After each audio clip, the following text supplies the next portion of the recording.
இந்த காணொளி நேற்று போடியிருந்தேன் நான், நேற்று திங்கட்கிழமை. ஆனால் அதுக்கிடையில் பார்த்தீங்கன்னு சொன்னால் யுக்ரைன் ரஷ்யாவுக்கு ட்ரோனால் அடித்ததால் அதை பற்றின காணொளி போட வேண்டியதாக போயிட்டுது. எனவே இன்றைக்கு இந்த விஷயத்தை பற்றி பார்ப்போம். போன சனிக்கிழமை சரிகமபா நிகழ்ச்சியினுடைய ஒரு ப்ரொமோ ஒன்று வருது. அந்த ப்ரோமோவில் பார்த்தா நுவரெலியாவை சேர்ந்த ஒரு பிள்ளை உண்டு, சினேகா என்று சொல்லப்படுற ஒரு பிள்ளை. அந்த பிள்ளை நுவரெலியாவில் இருக்கிற பெல்மோரல் எஸ்டேட் என்று சொல்லப்படுற ஒரு தோட்ட பகுதியை சேர்ந்த பிள்ளை. அந்த பிள்ளையினுடைய ப்ரோமோ வந்த பிறகு ஒரே விமர்சனங்கள், சமூக வலைத்தளங்களை திறந்து பார்க்கவே இல்லாது ஒரே விமர்சனங்கள். என்ன விமர்சனங்கள்னு சொன்னால், அந்த பிள்ளை போட்டு கொண்டு போன உடுப்பு சரியில்லையாம், அந்த உடுப்பு வறுமப்பட்ட பிள்ளை மாதிரி காட்டப்படுது, மலையகம் என்றாலே வறுமதானா, எங்களை இப்படி சித்தரிக்கணும், அது இதுன்னு சொல்லி ஒரே விமர்சனம்.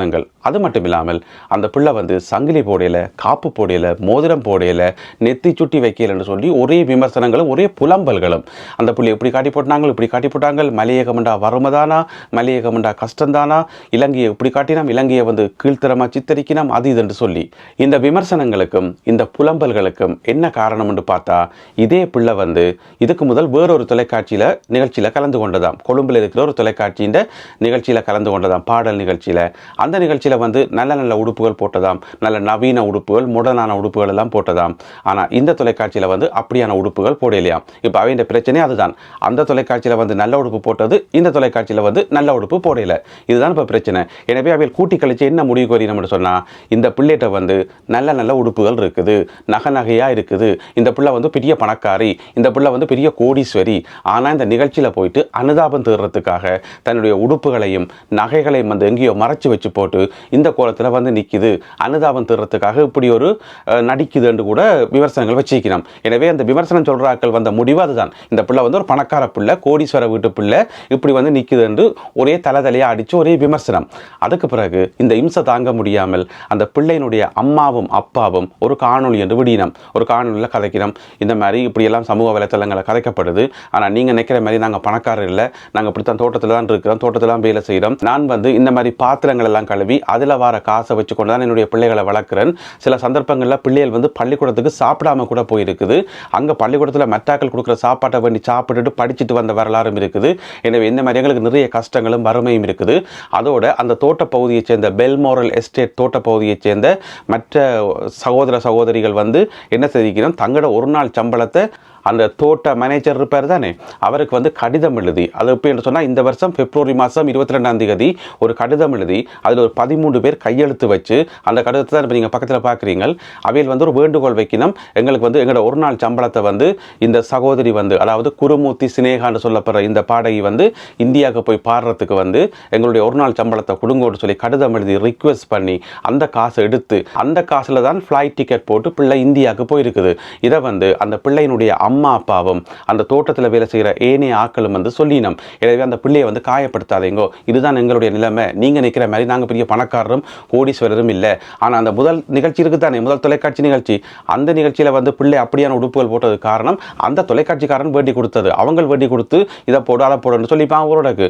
அதனால தான் அப்படி போட வேண்டிய வந்ததை தவிர நாங்கள் இப்படித்தான் இருக்கிறோம், இதுதான் எங்களுடைய நிலைமை என்று சொல்லி அந்த அம்மாவும் அப்பாவும் ஒரு காணொலி வெளியிட்டு இந்த விமர்சனம் வச்சாக்கள் இருக்கிறது தானே, இந்த நொட்டை பிடிச்சாக்கள் இருக்கிறது தானே, சங்கிலி போடையில, மோதிரம் போடையில, காப்பு போடையில, தோடு போடையில தலையை அடிச்சாக்கள் அவ்வளோ பேருக்கும் ஒரு செருப்படி ஒன்று அடிச்சிருக்கணும் அந்த அம்மாவும் அப்பாவும். இதுக்கு தான் சொல்றது, ஒருத்தரை பற்றி ஆழமாக தெரியாமல், உண்மையான பின்னணி தெரியாமல், வடிவான தகவல்கள் தெரியாமல் கதைக்கக்கூடாதுன்னு சொல்லி, விமர்சனங்கள் சொல்லக்கூடாது, வாயில வாரதெல்லாம் கதைக்கக்கூடாதுன்னு சொல்லி ஓம் தானே. எனவே இப்போ கப்சி பண்ண அந்த கதை அடங்கிட்டுது. அந்த காணொலி வெளியில் வந்த பிறகு கப்சி பண்ண அடங்கிட்டுது. சரி, இது ஒரு பக்கம். அடுத்த நாள் பார்த்தா பிள்ளையினுடைய அந்த நிகழ்ச்சி வருது, ஞாயிற்றுக்கிழமை தொலைக்காட்சியில் அந்த நிகழ்ச்சி வருது. அந்த பிள்ளை பாடுது. எப்படி பாடுதுன்னு சொன்னால், சண்டை கோழி என்ற ஒரு பாட்டு, அந்த பாட்டை பாடுது. பாட ஆரம்பிக்கக்குள்ளே தெரியுது இது ஒரு மிக திறமையான பாடகி என்று சொல்லி. அவ்வளவு ஒரு இனிமையான குரல் வளமும் நல்ல தைரியமாக அந்த பாட்டை பாடுது. அப்போ நடுவர் விஜய் பிரகாஷ் இறங்கி சொல்கிறாரு என்னன்னு சொன்னால், நீங்கள் பாடுற நோட்டுக்கு தானே இந்த ஒரு சுருதி, அதை கொஞ்சம் குறைப்போம், ஒரு அரை நோட் ஒரு நோட் குறைச்சிட்டு அடுத்த நோட்டில் பாடுங்க, அடுத்த சுருதியில் பாடுங்கன்னு சொல்லி ஒரு ஸ்கேலை கொடுத்தோடனே அந்த பிள்ளை அதை உள்வாங்கி உடனே அந்த ஸ்பாட்டில் அடுத்த ஸ்கேலில் பாட ஆரம்பிக்குது. அது திறமை தானே. ஒரு ஸ்கேலில் பாடிக்கொண்டு அடுத்த ஸ்கேலில் பாடுறது திறமை தானே.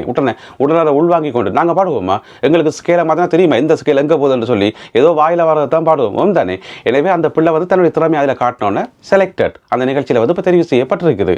அப்போ நான் நினைச்சேன் நிறைய பாராட்டு மழை குவிய போதாக்கும்னு பார்த்தா பாராட்டினார்கள் ஒரு கொஞ்சம் பேர் தான் அந்த பிள்ளையினுடைய திறமையை உண்மையாக விளங்கி கொண்டு அந்த குரல் வளத்தை விளங்கி கொண்டு பாராட்டினாக்கள் ஒரு கொஞ்சம் பேர் தான். ஆனால் அதுக்கு முதல் நாள் வந்து விமர்சனம் செய்தாக்கள், குறை சொன்னாக்கள், நொட்ட சொன்னாக்கள், எக்கச்சக்கமானாக்கள், நிறைய ஆக்கள் வந்து குறை சொன்னவை, அது சரியில்லை இது சரியில்லைன்னு சொல்லி.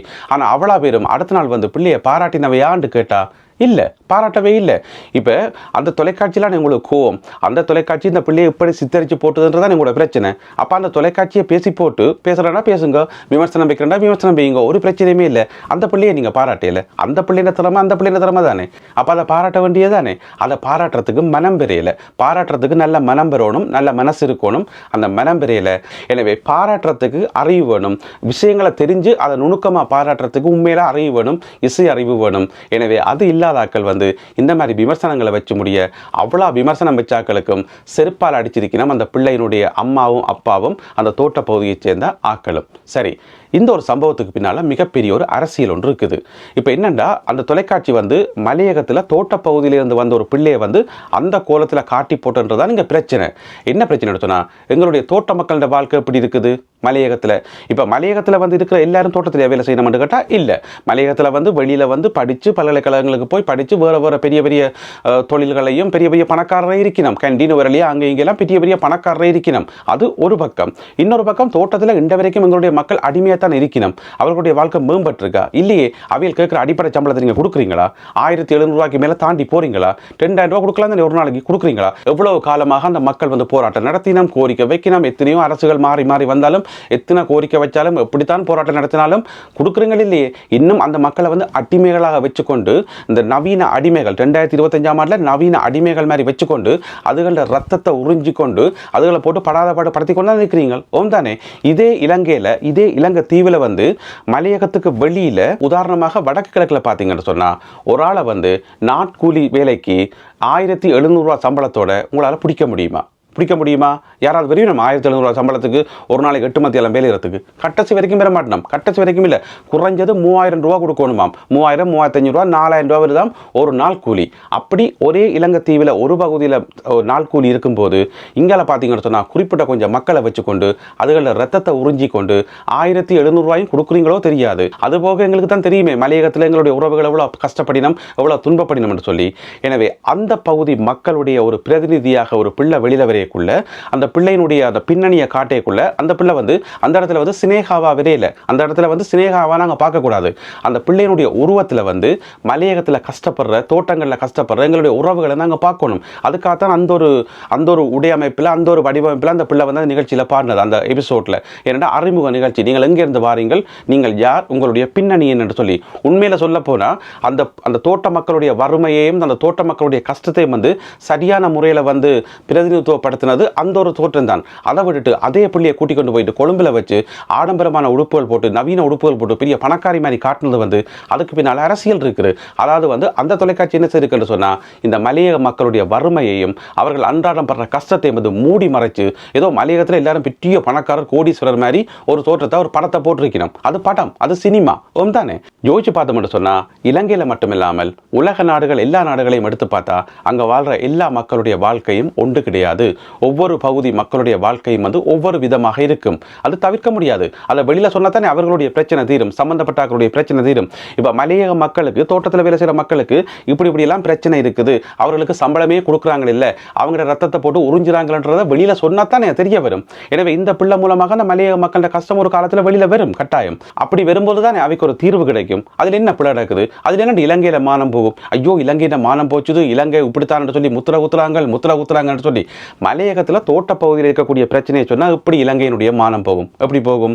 உதாரணமாக இங்கே பிரித்தானியா பார்த்தீங்கன்னு சொன்னால் பிரித்தானியா ஒரு பெரிய பணக்கார நாடு. ஆனால் இங்கே இருக்கக்கூடிய விவசாயிகளுக்கு பல பிரச்சனைகள் இருக்குது. இந்த புதிய அரசாங்கம் வந்த அப்புறம் ஒரு சட்டத்தில் ஒரு சின்ன மாற்றம் கொண்டுட்டாங்க. அதை நான் விரிவாக சொல்ல விரும்பல. இன்ஹெரிட்டன்ஸ் டேக்ஸ் என்று சொல்றது, அதை நான் விரிவாக சொல்ல விரும்பல. அந்த சட்ட மாற்றத்தால் வந்து இங்கே இருக்கிற விவசாயிகள் வந்து பாதிக்கப்படினோம். இப்போ இந்த விவசாயிகள் என்ன செய்யணும்னு சொன்னால் தங்களுடைய உழவு இயந்திரத்துக்கு தான் டிராக்டர்ஸ் அதெல்லாத்தையும் கொண்டு வந்து லண்டனுக்கு வந்து, மத்திய லண்டனுக்கு வந்து பிரதமருடைய அலுவலகம் இருக்குல்லோ அதுக்கு முன்னால் இருக்கிற ரோட்டில் வந்து அணிவகுத்து ஆர்ப்பாட்டம் செய்யணும் பிரித்தானிய விவசாயிகள். அதை வந்து பிரித்தானியாவில் இருக்கிற எல்லா தொலைக்காட்சிகளும் வந்து அந்த காட்சிகளை வந்து ஒளிப்பதிவு செய்து அவங்க டிவியில் போடினோம், டாக்குமெண்ட்ரியாக தயாரித்து போடினோம், செய்தியில் போடினோம். பிரித்தானியாவோட மானம் போகுதுன்னு சொல்கிறதா? இல்லை. ஒவ்வொரு நாட்டிலையும் வந்து யாருக்கு என்ன பிரச்சனை இருக்கோ அந்த பிரச்சனையை வெளியில் சொன்னால் மட்டும்தான், அந்த பிரச்சனையை உள்ளபடி வெளியில் சொன்னால் மட்டும்தான் அந்த பிரச்சனை தீரும். அதை விட்டுட்டு கொழும்பு டிவிக்காரர் செய்த மாதிரி இந்த விவசாயிகளுக்கு வந்து ஆடம்பரமான உடுப்புகளையும் போட்டு மேக்கப் எல்லாத்தையும் போட்டு எல்லாரும் வீட்டை போங்க உங்களுக்கு ஒரு பிரச்சனையும் இல்லைன்னு சொன்னால் பிரச்சனை தீருமா? தீராது. எனவே அன்பான உறவுகளே, இந்த பிள்ளை இருக்கு தானே சினேகா குருமூர்த்தி, இந்த பிள்ளை வந்து இனி ஒவ்வொரு கிழமையும் வந்து நல்ல நல்ல பாட்டுகள் எல்லாம் பாடி நிறைய அனுபவங்கள் பெற்று நிறைய பயிற்சிகள் பெற்று ஒரு மிகச்சிறந்த பாடகியாக வெளியில் வரும், நிச்சயமாக வெளியில் வரும். அது வந்து மலையகத்தில் தோட்டங்களில் கஷ்டப்படுற தோட்ட உறவுகள் இருக்கிறது தான் எங்களுடைய உறவுகள், அவர்களுடைய ஒரு பிரதிநிதியாக அந்த பிள்ளை இருக்கும். இந்த பிள்ளைக்கு கிடைக்கிற அங்கீகாரத்தால் நாளைக்கு அந்த தோட்ட மக்களுடைய வறுமையில் ஒரு மாற்றம் பெறும், அவர்களுடைய வாழ்க்கையில் ஒரு மாற்றம் பெறணும்ன்றதான் எங்களுடைய எதிர்பார்ப்பு. எனவே இந்த மாதிரியான விமர்சனங்கள் ஒப்பாரிகள் இதெல்லாத்தையும் வந்து கடந்து வந்து இதெல்லாத்தையும் வந்து அடிச்சு நொறுக்கி மேலே வந்து ஒரு மிகச்சிறந்த பாடகியாக அந்த பிள்ளை வரும். அந்த பிள்ளை வந்து தான் சார்ந்த அந்த மக்களை வந்து பிரதிநிதித்துவப்படுத்தும். எனவே அந்த பிள்ளைக்கு வந்து ஊக்கம் கொடுக்க வேண்டியது எங்களுடைய கடமை. அதை நாங்கள் சரியாக செய்வோம்.